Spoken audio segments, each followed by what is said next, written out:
Assalamualaikum warahmatullahi wabarakatuh. Wilujeng enjing para pemirsa Satya Cakrawa Sunda TV. Nami abdi Siti Utari Hoyruna Sakinati Sutarsa. Abdi kersa ngadugikeun beja panganyarna di jero sareng luar negeri. Hayu urang mimitian ku warta luhur muni ayeuna.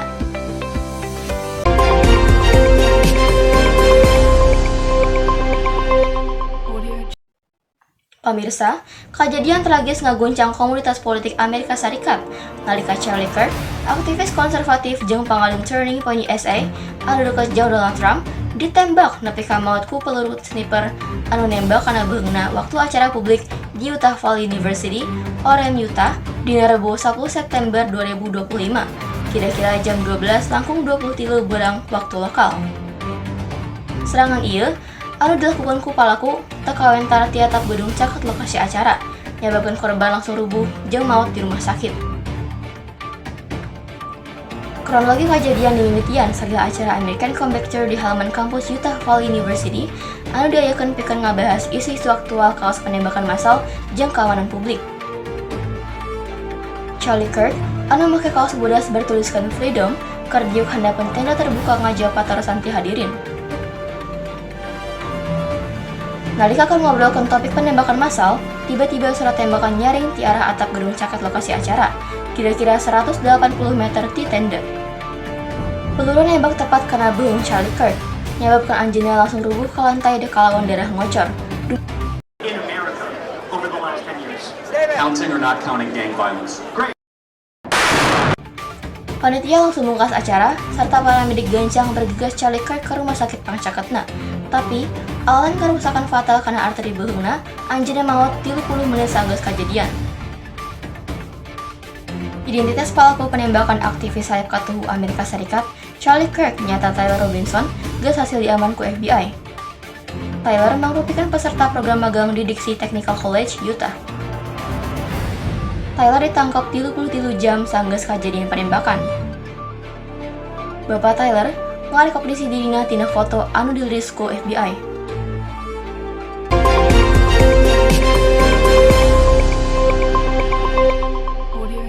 Pemirsa, budak umur 10 tahun kabawa arus di komplek perumahan Green Citayam, Desa Ragajaya, Kecamatan Bojonggede, Kabupaten Bogor, geus kapanggih.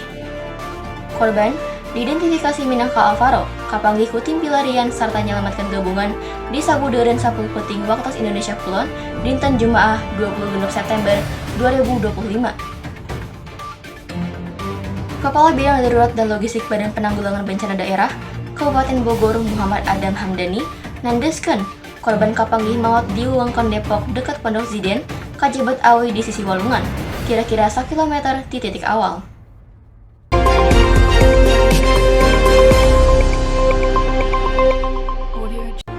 Pemirsa, sababaraha SPBU Shell di Jakarta parantos ngalih ka ngajual jajanan sareng kopi kusabab kakurangan BBM. Di SPBU Shell di Jalan Radio Dalam, Kebayoran Baru, Jakarta Selatan, katembong patugas SPBU Shell ngajual sagala rupa, timimiti keripik, biskuit, nepi ka cai mineral, jeung kopi. Sagala dahareun dipajang di meja hareupeun SPBU. Salah seorang petugas nyarios yen anjeunna ngaparantos ngajual kiripik sareng barang-barang sanes salami opat dinten kapengker sabab SPBU beak suluh. Anjeunna ngajelaskeun yen penjualan dahareun sareng inuman mangrupikeun inisiatif manajemen. Petugas anu sanes di SPBU Shell anu sami nambihan yen SPBU eta parantos kaluar tina saminggu ka tukang. Manehna ngajentrekeun SPBU Shell di Jalan Radio Dalam mangrupa SPBU Pamungkas di Jakarta Selatan anu boga stok BBM. Papan harga elektronik nunjukkeun yen stok BBM memang parantos ngirangan. Harga bahan bakar Shell Super V-Power sareng V-Power Nitro Plus ditampilkeun salaku 0, nunjukkeun yen eta kehabisan stok. Ngan ukur BBM V-Power diesel anu aya dibanderol Rp14.130 per liter. Tapi, patugas ngaku yen aranjeunna henteu terang sabaraha lami anjeunna bakal kanjual tuangan sareng inuman. Henteu ngan ungkur ngajual, Shell oge samentawis ngintunkeun petugas SPBU ti Pademelan. Janten ayeuna ngan ukur aya hiji jalma anu ditugaskeun per shift.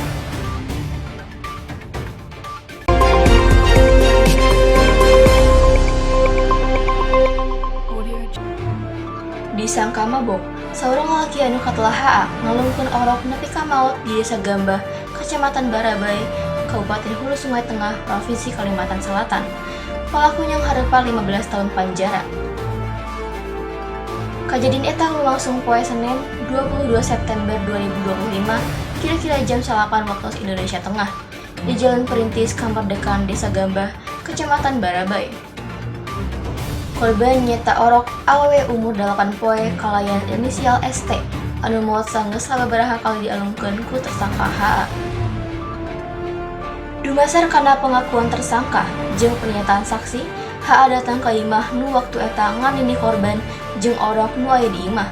Tuluy tersangka asup ngaliwatan panto samping jeung langsung indit ka pangkeung. Sesampainya di kamar, pelaku nanya di mana akinda korban. Si Nini ngajawab nganemanihna jeung orok nu aya di imah. Ningali orok sare dina ranjang, pelaku tuluy minta identitas kolotna orok. Sanggeus ngadenge jawaban yen kolotna orok nyaeta ZR, pelaku ujuk-ujuk nyokot orok sarta mainkeun kalayan eta kawas boneka. Nyaksian ieu, Nini spontan hoyong nyandak orok. Kejadian tarik tabuh, sirah orok nabrak tembok, nepi ka ceurik. Ceurik orok eta ngageterkeun pelaku, anu teras ngalungkeun orok eta ka lantai 2 kali, akhirna maot. Jero si Nini kadenge keluarga nu deukeut, buru-buru mulih ka lokasi. Teu ti harita, anggota Polda Hulu Sungai Tengah datang sarta nyandak pelaku pikeun ditaroskeun ka lakuanana. Menurutkeun Kapolsek, kacindekan awal dina mangsa interogasi teh, pelaku teu boga motif salian ti dendam ka keluarga korban. Tersangka dijerat pasal 80 ayat 3 Undang-Undang Nomor 35 Tahun 2014 ngeunaan perlindungan barudak, diancam hukuman penjara minimal 5 tahun jeung penjara maksimal 15 tahun. HA lajeng dibawa ka Polda Hulu Sungai Tengah pikeun panalungtikan salajengna. Anjeunna masih dina pangaruh alkohol jeung teu bisa nyarita normal. Ku alasan eta, polisi ngantosan kaayaan tenang sateu acan ngalaksanakeun pameriksaan salajengna.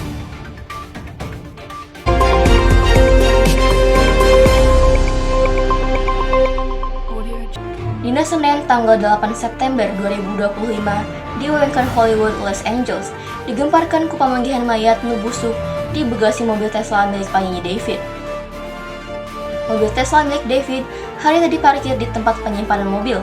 Mimitina, para pegawai tempat penyimpanan mobil eta ngalaporkeun nyium bau teu sae ti mobil Tesla nu geus diparkir salila 5 poe eta. Polisi Departemen Kepolisian Los Angeles saterusna datang ke lokasi tempat mobil eta aya. Saat melakukan pemeriksaan, polisi manggihan mayit manusia dina kaayaan busuk, dibungkus kantong plastik di jero bagasi mobil Tesla eta. Saat disidik, mobil eta kabina kadaftar dina ngaran David Anthony Burke atau katilah David. Waktu mayit eta kapanggih, David keur tur dunia Whittier di Wisconsin. Panyi lahir 28 Maret 2005 gede di Queens, New York eta janji bakal kooperatif. Polisi Los Angeles County saterusna ngidentifikasi mayit nu kapanggih di mobil Tesla milik penyanyi David. Mayit eta telah hiji rumaja awewe umur 15 tahun, ngaranna Celeste Rivas Hernandez. Celeste lamemeh nanggeus dilaporkeun leungit di April 2024 ku keluarganya di wewengkon Lake Elsinore, California. Pemanggihan mayat ieu kawas teu ngaganggu aktivitas David. Penyanyi 20 tahun eta tetap neruskan tur jeung malah tampil di Minneapolis dina Salasa tanggal 8 September 2025. Hiji poe sanggeus bea pamanggihan mayat di mobilna. David disebut geus ngajalankeun pameriksaan.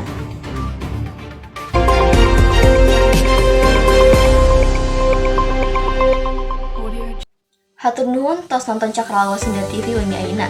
Sampai jumpa lagi di sukan kalayan warta anu paling anyarna sareng paling diropea. Mudah-mudahan informasi anu kami hadirkan manfaat mikeun anjeun. Siti Utari, Hoyer Nusa Kinanti Sutarsa, nyandak cuti abdi.